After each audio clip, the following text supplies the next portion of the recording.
I harp on this all the time. I talk about this book all the time, and people look at me like I'm crazy, but it's so true. So there's two ways that you can explain networking, and Ken Coleman does it in a very fancy way in his book called The Proximity Principle. But to boil it down to make it boilerplate, it's like 6 degrees of Kevin Bacon, right? If you want a job in a certain career field, then you need to know somebody that's at least 6 people removed from the person that you're trying to get to. And so the LinkedIn tactic that I tell people is, all right, every week connect to 1 to 3 people. Somebody that you used to work for, somebody that used to work for you, and somebody in the industry that you're trying to enter. And so if you can connect to one of those 3 people every week for a year, that's 52 new connections. And I can assure you that those 52 new connections are probably going to spiral 3 or 4x just based off of people saying, oh, hey, that guy's in his network. Let me connect to him.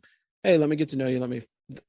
The reason why I am on this call right now is because somebody reached out to me on LinkedIn and was like, you really need to meet Travis. He's doing a lot of podcast stuff. You're doing podcast stuff. You guys should talk.